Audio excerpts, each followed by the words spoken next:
Believe childhood is the safest place a mind can live. Bright rooms, warm houses, familiar voices down the hall. But every once in a while, something slips through.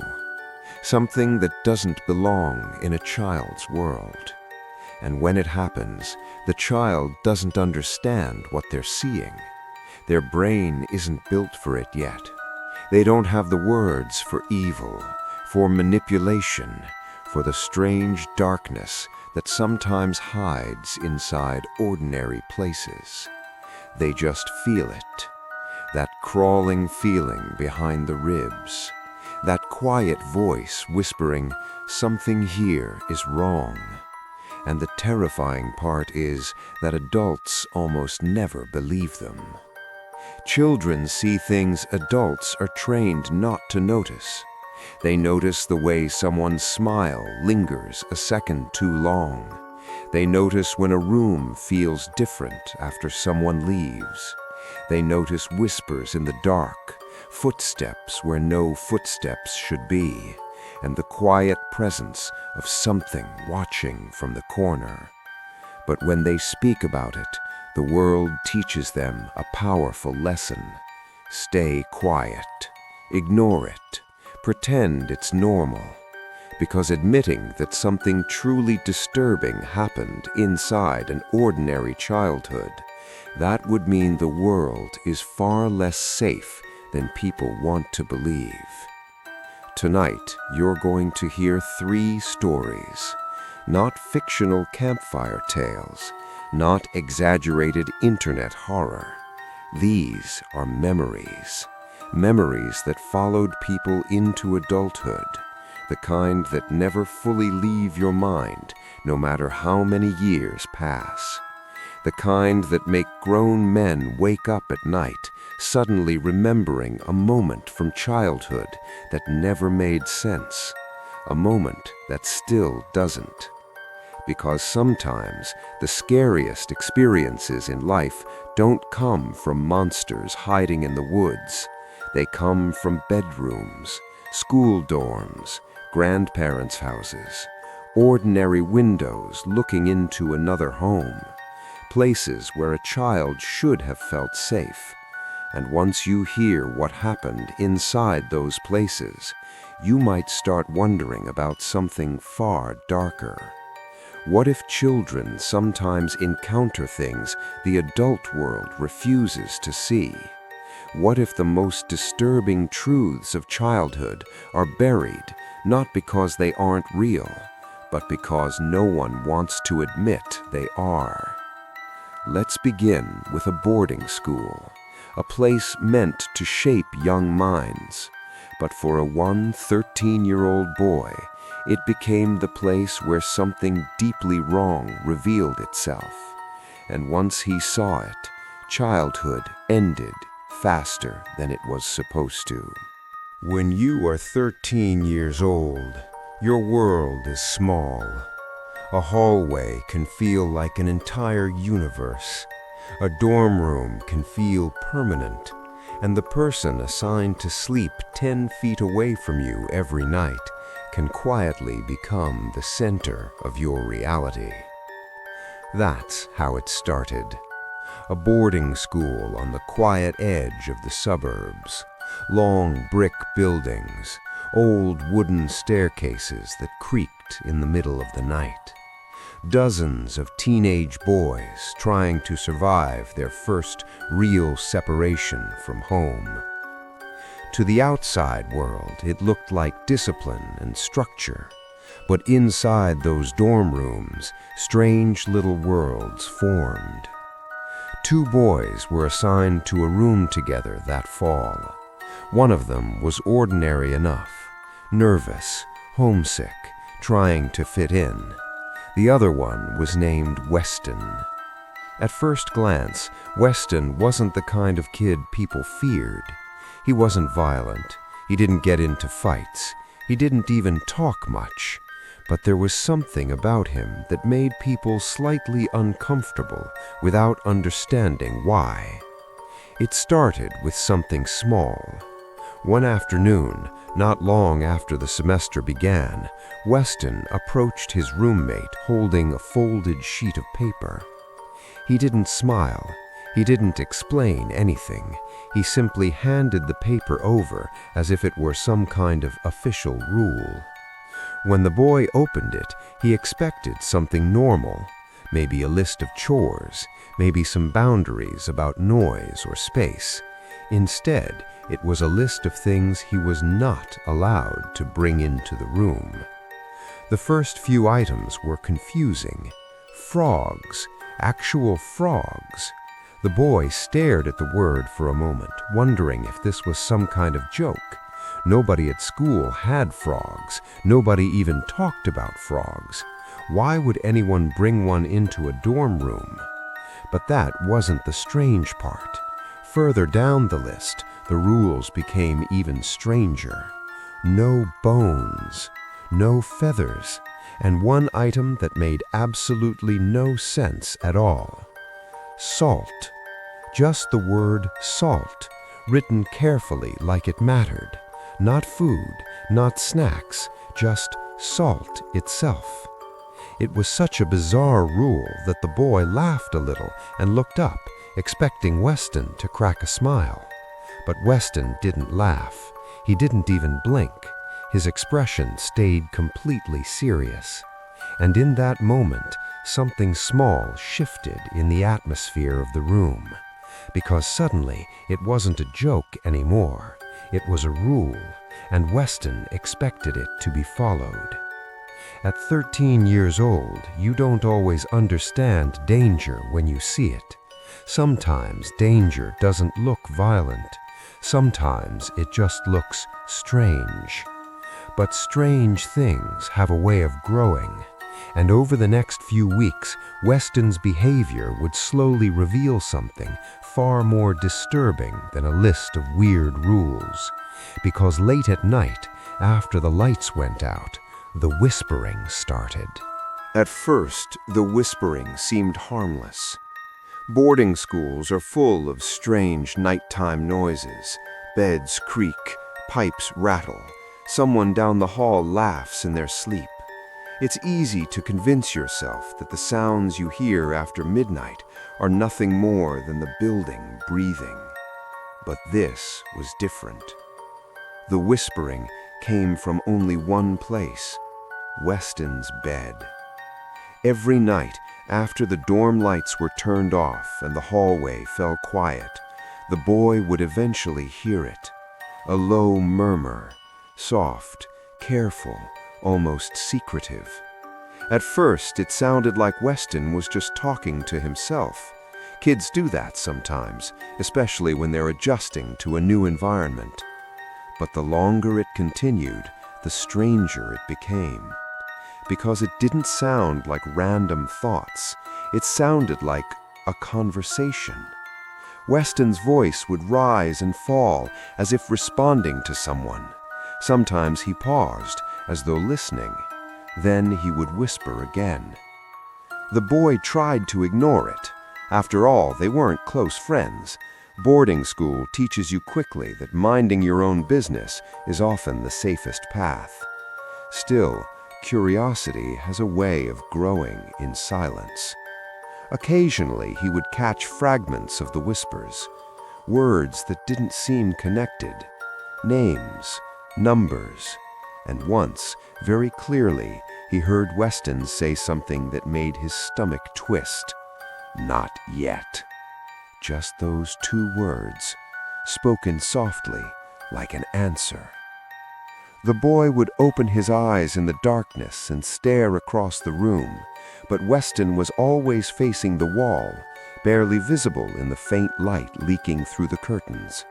Sometimes the whispering lasted only a few minutes. Other nights it went on for an hour. And what made it worse was the way Weston behaved during the day. He acted completely normal. Quiet, sure, a little awkward, but not insane, not dangerous. Just another teenage boy navigating school life. Which created a strange psychological trap. Because when someone acts normal in daylight, You begin questioning what you heard in the dark. Maybe you imagined it. Maybe he was talking in his sleep. Maybe you misunderstood. The human mind desperately wants the world to feel stable. But there was one object Weston guarded more than anything else: a small notebook. It was never left on the desk, never placed in a drawer. Weston kept it hidden under his mattress like it contained something valuable. Whenever he thought someone might touch it, his entire demeanor changed. He would grow tense, protective, watchful. And eventually, curiosity becomes stronger than caution, especially when you're 13. One afternoon, Weston left the dorm room for practice. The hallway was empty, the room was silent, and the boy realized something. For the first time, the notebook was alone. He told himself he was just going to look for a second, just enough to satisfy the curiosity that had been building for weeks. So he reached under Weston's mattress and pulled it out. What he saw inside would make every whisper suddenly feel much more real. The notebook wasn't thick. It wasn't filled with pages of writing or strange drawings like the boy had expected. In fact, most of the pages were completely empty. That was the first thing that felt wrong. If someone protects a notebook that fiercely, you expect secrets, you expect plans, you expect something meaningful written inside. Instead, the boy flipped through page after page of blank paper until he reached the first section that actually had writing. And that's when the air in the room suddenly felt heavier, because it wasn't notes, it wasn't homework, it was a list. Just names, dozens of them, written carefully in Weston's neat handwriting. Some names were scratched out violently with thick lines, as if someone had tried to erase them from existence. Others were circled. A few had strange marks next to them. The boy leaned closer, and that's when he realized something that made his stomach twist. He recognized many of the names. They were students, kids from the school, boys he passed in the hallway every day, boys who sat in the cafeteria, boys who lived in the same dorm building. The list wasn't random, it was people. He flipped another page, more names, some crossed out, some untouched. There was no explanation, no symbols that made sense, just the same careful pattern repeated again and again. Name, mark, scratch. Name, mark, scratch. The longer he stared at the pages, the more a sick feeling started forming in his chest. Why would Weston keep something like this? What did the crossed-out names mean? What did it mean that some weren't crossed out yet? His heart started beating faster as a single terrifying thought crept into his mind. He flipped further toward the back of the notebook. More names, more marks, and then he saw something that made his hands go cold. His own name, written clearly on one of the final pages, not crossed out, not circled, just sitting there quietly among the others, waiting. The boy froze. For several seconds he simply stared at it, unable to move. Because when you're 13, you don't fully understand the psychology of fear yet, but something deep in the human brain recognizes when you've stepped into something dangerous. And seeing your own name inside someone else's secret list does something primal to your mind. He quickly flipped through the rest of the notebook, hoping for some kind of explanation. There wasn't one, just names. Then footsteps echoed faintly from the hallway. His heart jumped into his throat. Weston. The boy shoved the notebook back under the mattress exactly where he found it and sat down at his desk, pretending to read. Seconds later, the door opened. Weston stepped inside. For a moment, neither of them spoke, and the boy couldn't shake the feeling that Weston knew. Not because he said anything, but because the moment their eyes met, Weston smiled. Not a friendly smile, not even a normal one, just a slow, quiet smile that made something deep in the boy's mind whisper a terrifying possibility. Maybe the list wasn't random. Maybe Weston had been watching everyone on it. And maybe the ones that were crossed out had already been dealt with somehow. The boy didn't sleep well after that, but the worst moment was still coming, because one night he woke up and Weston was standing over his bed. It was the kind of awakening that feels wrong before your eyes even open. Your body senses something first, a shift in the room, a presence where there shouldn't be one. The boy woke slowly in the darkness, his mind still foggy with sleep. For a few seconds he just lay there, staring into the black ceiling above him, trying to understand why his heart was suddenly beating faster. Then he realized something. Someone was breathing nearby, not across the room, right next to him. His eyes adjusted to the darkness inch by inch, the faint glow of moonlight leaking through the dorm window, just enough to shape shadows. And that's when he saw it, a figure standing beside his bed. Weston. He was towering over him, completely still, just standing there in the middle of the night. The boy's entire body jolted upright before he could even think. A scream escaped his throat instantly, the kind of raw reaction you can't control when fear bypasses logic. But Weston didn't react, not even a little. He didn't jump, he didn't flinch, he didn't apologize. He just stood there, smiling. It wasn't the kind of smile someone gives when they're caught doing something embarrassing. It was calm, almost patient, like he had been watching the boy sleep for a long time already. Weston's hands were slightly raised, hovering in the air near the bed frame, frozen mid-motion, like he had been about to do something before the boy woke up. And that detail burned itself into the boy's mind forever, because the brain automatically begins asking questions you wish you never had to ask. How long had Weston been standing there? What had he been about to do? The boy forced his voice out through the fear. "What are you doing?" For a moment, Weston said nothing. He just kept smiling down at him in the dark. Then he gave the strangest answer possible. "You were talking in your sleep." That was it. No explanation, no apology, just those quiet words delivered like everything was perfectly normal, as if standing on someone's bed at 2 in the morning was completely reasonable. The boy stared at him, still shaking with adrenaline. Something about Weston's face made it impossible to argue. That same calm smile, those quiet eyes watching him carefully. After a few seconds, Weston simply turned around and walked back to his own bed. He lay down, pulled the blanket over himself, and within minutes he was breathing slowly again, like someone who had fallen asleep. The boy didn't sleep at all that night. He stayed awake, staring across the room, waiting for Weston to move again. But he never did. Morning came eventually.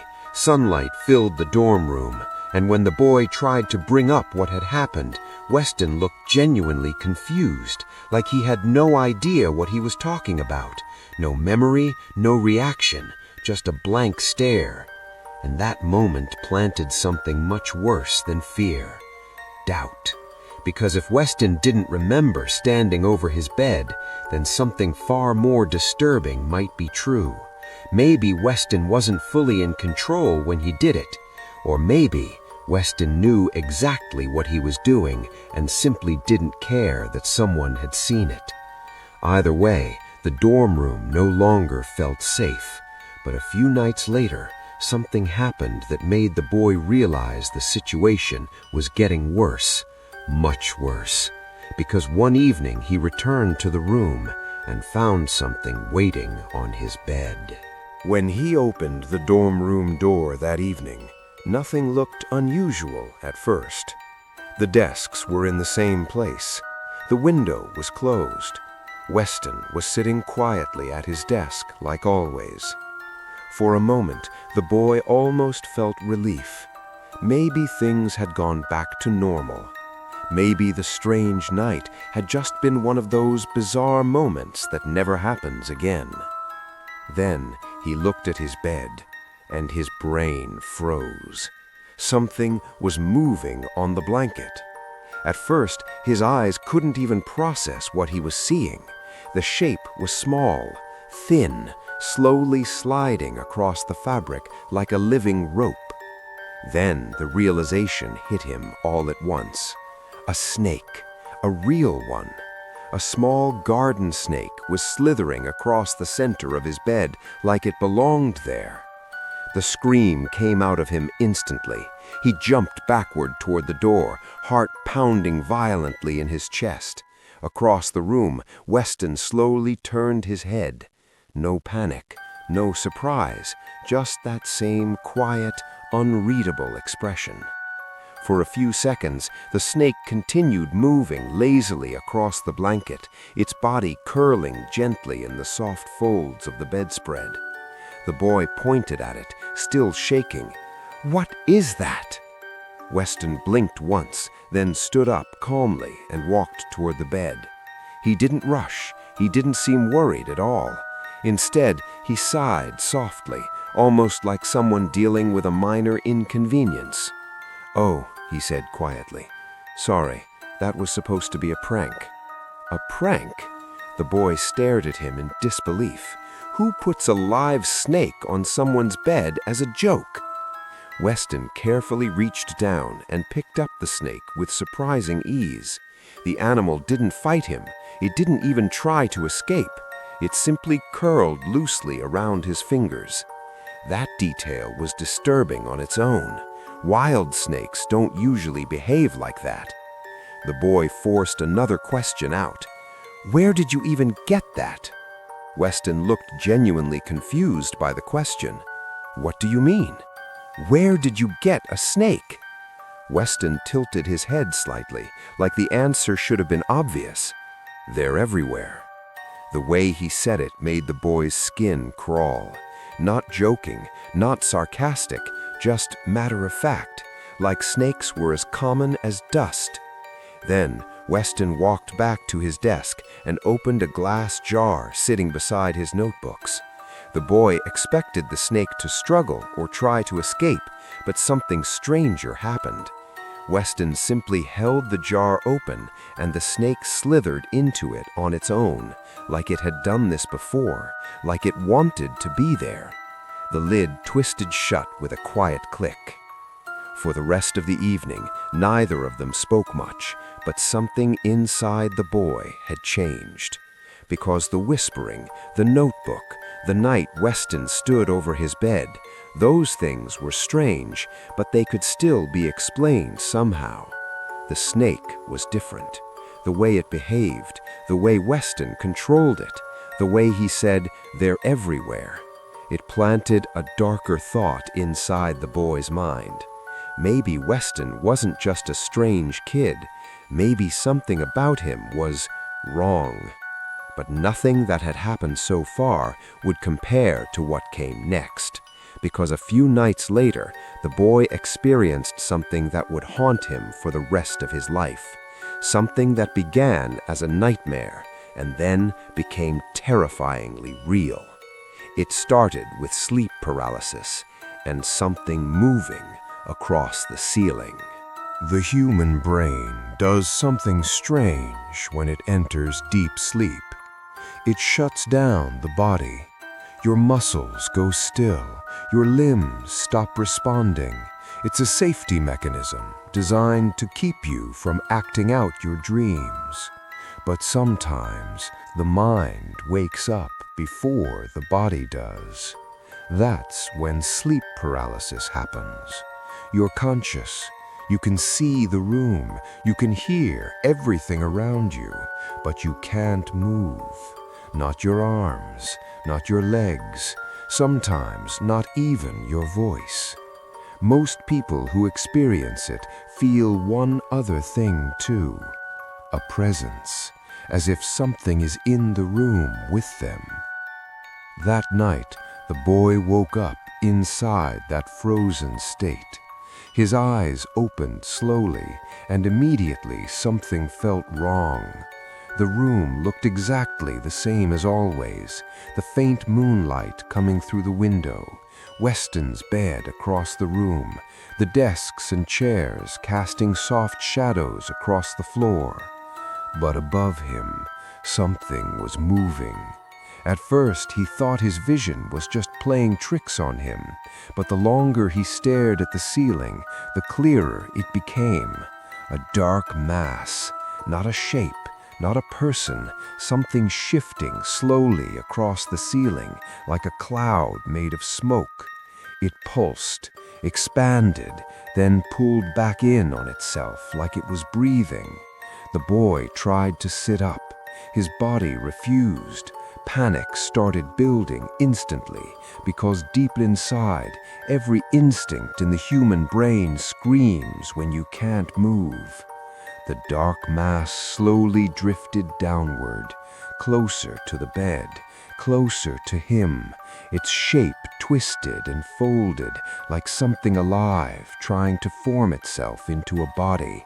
And then something appeared inside it, a claw, or at least something that looked like one. Long, thin, jagged shapes pushed outward from the darkness, forming what looked like fingers made from shadow. The claw reached down toward the side of the bed. The boy could hear the sound before he felt anything, a slow scraping noise, metal against wood. The shadowy fingers dragged across the metal frame of the bed. Scrape. The sound echoed through the silent dorm room, and then the claw began reaching toward him. The boy's heart felt like it might explode. He tried screaming. Nothing came out. The claw got closer, closer, just inches away from his chest. Then suddenly, the entire mass recoiled violently, like something had burned it. The shadow twisted violently across the ceiling, darting from wall to wall in frantic bursts of motion. It slammed into the desks, papers scattered across the floor. The closet door burst open. Clothes spilled out as the dark shape tore through the room like a wounded animal. Then, in one violent movement, the mass shot straight toward the window. The glass exploded outward, shards scattered into the night air as the darkness disappeared into the forest beyond the school grounds. And at that exact moment, the boy's body unlocked. His lungs filled with air as if he had just surfaced from deep underwater. He could move again. But the worst realization came seconds later, because the room around him looked exactly like the nightmare he had just seen. The desk was knocked over, the closet was open, and the window was actually shattered. For several seconds after his body unlocked, the boy couldn't move. Not because he was still paralyzed, because his brain was trying to process something impossible. The room was destroyed, exactly the way it had been inside the nightmare. The desk was tilted sideways, papers scattered across the floor like they had been thrown by a sudden wind. The closet door hung open, clothes half spilled onto the ground, and the window was shattered. Cold night air rushed into the dorm room, while tiny shards of glass continued falling from the frame, tinkling softly against the floor. The boy stared at it in horror, because the glass wasn't lying outside the building, it was inside. Meaning, whatever had broken the window came from inside the room. His neck slowly turned toward the bed frame, and that's when he saw the scratches.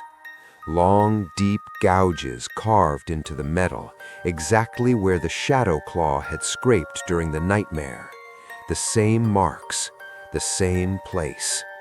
His stomach twisted violently. There are moments in life when the brain desperately tries to build a logical explanation, even when logic doesn't fit. Maybe Weston did it. Maybe Weston had smashed the room while he was asleep. Maybe it was some elaborate prank. That thought gave the boy a tiny thread of comfort, because if Weston had done it, then at least it was human. At least it was something real. He climbed out of bed slowly and walked across the room.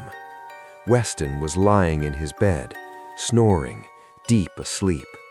The sound was steady and natural, the kind of breathing someone makes when they've been unconscious for hours. He shook him. Nothing. He shook him harder. Still nothing. "Wake up!" His voice cracked with fear. Weston didn't move. He grabbed his shoulder and shook him violently. Now he needed Weston to wake up, because if Weston woke up and admitted it was some twisted prank, everything would make sense again. But Weston remained completely asleep. The snoring continued, and with every second that passed, a colder thought began forming in the boy's mind. If Weston didn't do it, then what had? The broken glass, the destroyed room, the claw marks on the bed, all of it was real, and the only thing that could explain it was the nightmare. Except nightmares don't smash windows, they don't tear apart furniture, they don't leave scratches in metal. The boy's legs gave out, and he sat back on his bed, shaking. He curled into a ball and started crying quietly, overwhelmed by a fear he didn't have the mental tools to process yet. Eventually, Weston woke up. He looked around the room in confusion. For a moment, the boy felt relief. Finally, they were both seeing the same thing. But the relief didn't last, because Weston's eyes quickly shifted toward him, and his expression changed from confusion to anger. "You went through my stuff," Weston said coldly. The accusation hit like a slap. The boy tried to explain what had happened, tried to describe the nightmare, the shadow, the broken window. But Weston wasn't listening. His face twisted with rage, and then he started doing something that made the boy's fear reach an entirely new level. Weston began hissing like a cat. Then he started shouting in a language the boy had never heard before. The sounds were sharp, aggressive, almost animalistic, and for the first time meeting him, Weston looked genuinely dangerous. That's when someone started pounding on the dorm room door. The pounding on the door was loud enough to shake the frame. 3 heavy knocks. Then a voice from the hallway. "Open the door!" It was the RA. In a boarding school, arguments travel fast through thin dorm walls. Raised voices in the middle of the night almost always bring someone running. The boy had never been so relieved to hear another human voice, because Weston was still shouting. The strange language poured out of him like something uncontrolled, his face twisted with fury, his eyes wide and unfocused. For a second, the boy thought Weston might actually attack him.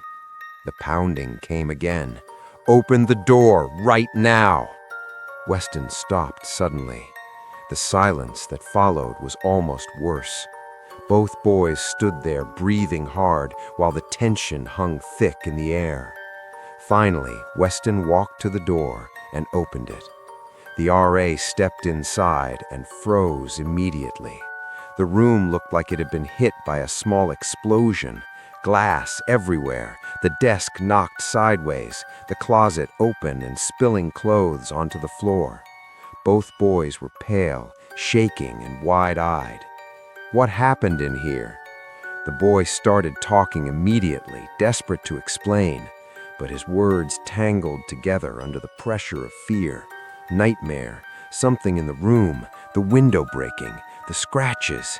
It sounded insane, even while he was saying it. The RA looked from him to Weston. Weston didn't mention the nightmare. He didn't mention the shadow. He simply said the boy had been screaming and destroying the room. The accusation landed like a stone.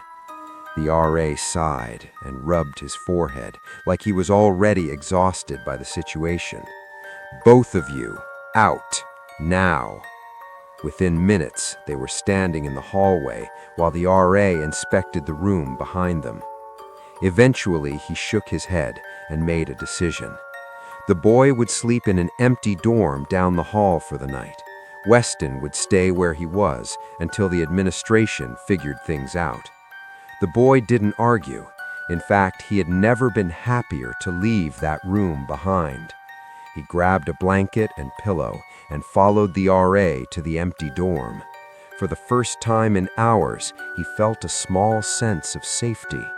A different room, different walls, no Weston, no broken window, just a quiet bed under dim hallway light. Eventually, exhaustion pulled him into sleep. But the mind doesn't let go of fear that easily, because when he woke up the next morning, something small destroyed the last piece of logic his brain had been clinging to. He woke up shivering. Cold air filled the room. At first, he thought the building's heating system had broken. Then he realized why it felt so cold. The window in the empty dorm room was wide open. The curtains fluttered softly in the morning breeze. And he knew one thing with absolute certainty. He had closed that window before going to sleep. No one else had the key to the room. No one had come inside during the night, which meant something had opened it, something that had followed him. And later that day, when he returned to collect his things from the original dorm room, Weston was gone, completely gone, his bed empty, his belongings removed, no explanation, no warning. When the boy asked the school administration what had happened to Weston, they gave the most unsettling answer possible. He's no longer your concern. And that was the last time anyone ever saw Weston again. But that was only the first story, because sometimes childhood horror doesn't come from strange classmates. Sometimes it waits in places that are supposed to feel like home. The next story begins in a quiet farmhouse surrounded by woods in Pennsylvania, a place where one child spent 2 weeks every summer, and where something else may have been living in the house the entire time. Every child has a place in their memory that feels like another world. For some, it's a grandparent's house, a place that smells different from home, a place where time moves slower, where the rules are softer, and the days stretch endlessly into quiet evenings. For one boy, that place was a farm in Pennsylvania. 40 acres of land, mostly woods, tall trees surrounding an old farmhouse that had been standing long before he was born. Every summer, his parents sent him there for 2 weeks in July. His cousin would come later in August, so the grandparents wouldn't have to handle 2 energetic kids at the same time. The routine never changed. The drive through the long dirt road, the creak of the porch steps, the smell of old wood and dust when you opened the door. It was peaceful, quiet, maybe a little too quiet. The house itself had 3 floors. The first 2 were normal enough: kitchen, living room, guest rooms. But the 3rd floor was different. It was technically an attic, though one part of it had been turned into a bedroom years ago. That room had once belonged to the boy's father when he was a kid. Now it belonged to him during the summers. The ceiling slanted sharply down on both sides, following the shape of the roof. Wooden beams ran across the walls like the ribs of some giant skeleton, and there was only one window. It looked out over the backyard and directly into the woods. At night, the trees became nothing but dark shapes pressed against the horizon. His grandparents went to bed early, usually before 9. They were old-fashioned people who believed children should sleep when adults slept. So once they said goodnight, the house went silent. The boy would climb the narrow attic stairs alone. The steps creaked under his feet every night. He would shut the door to his room, crawl into bed, and pretend to go to sleep. But most nights he didn't sleep right away. He would read with a flashlight. Sometimes he played games on his Game Boy under the blanket. There wasn't much else to do in a house surrounded by miles of trees. The first summer passed without anything strange happening, just quiet nights, crickets outside, the occasional wind brushing the branches against the roof. But the second summer was different, because one night, while he was lying in bed reading under the covers, he heard something. Footsteps, slow ones, coming up the attic stairs. At first, he assumed it was his grandmother checking on him, so he quickly turned off the flashlight and closed his eyes, pretending to sleep. The footsteps stopped outside his door. Then, something happened that made his stomach tighten. The doorknob slowly turned. The door creaked open a few inches. The boy kept his eyes shut, breathing slowly like he was asleep. He waited to hear his grandmother's voice, but none came. There were no footsteps, no sound of the door closing again, just silence and the quiet feeling that someone might still be standing in the doorway, watching him. The boy kept his eyes shut for what felt like forever. When you're a child pretending to sleep, time stretches in strange ways. Every second feels heavier than the last. Every tiny sound becomes magnified inside your head. He waited for the familiar shuffle of his grandmother's slippers. Nothing. No voice. No footsteps walking back down the attic stairs. Just silence. The kind of silence that makes you suddenly aware of every tiny noise your own body makes. The slow rhythm of your breathing, the faint movement of the bed sheets when your chest rises and falls. His mind kept asking the same question: is someone still there? Eventually, his curiosity started pushing against his fear. He opened his eyes just a little. The room was dark, but moonlight from the attic window spilled across the floor in a pale silver line. The door was open about 6 inches, exactly the way he had heard it, but there was no one standing there. The hallway beyond the door was empty. For a moment, he felt relief. Maybe his grandmother had opened the door, checked on him, and left quietly. Maybe he had simply missed the sound of her footsteps going back downstairs. It was the most logical explanation. Children cling to logical explanations the way adults cling to comfort. He rolled over and forced himself to sleep.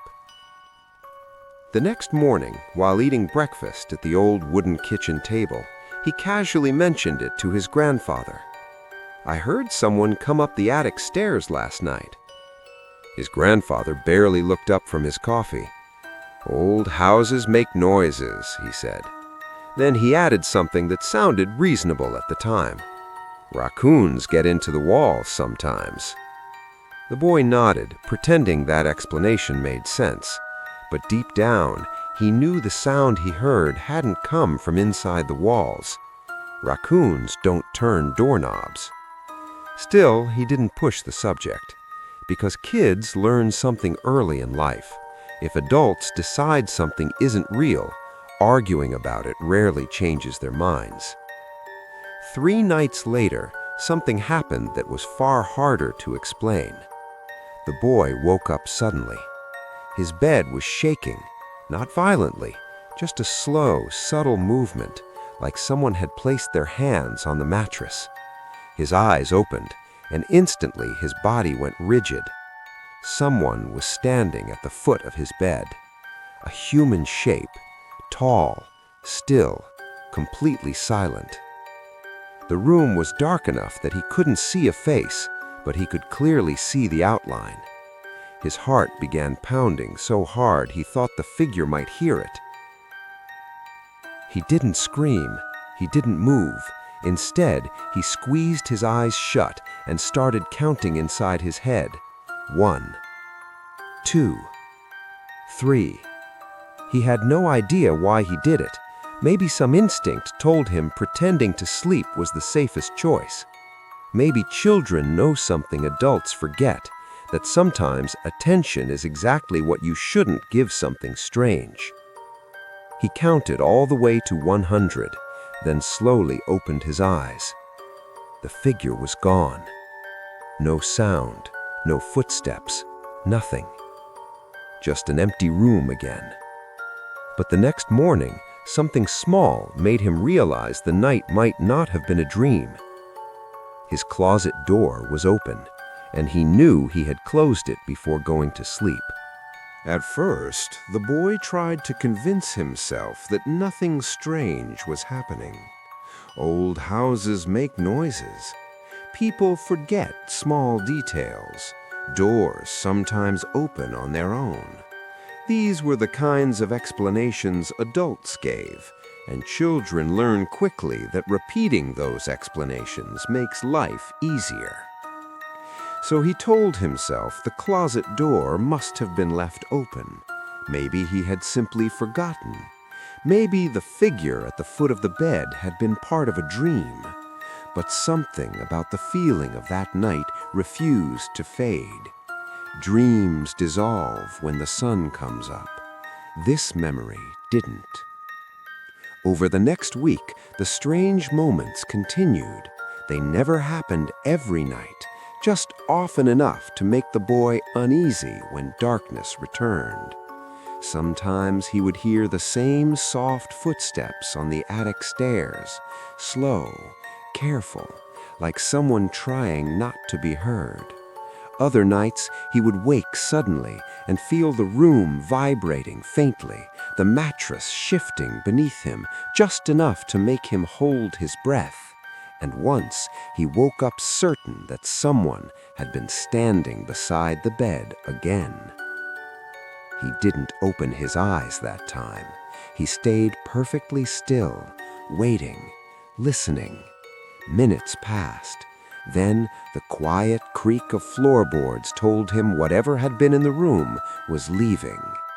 He told no one, not his grandparents, not his parents.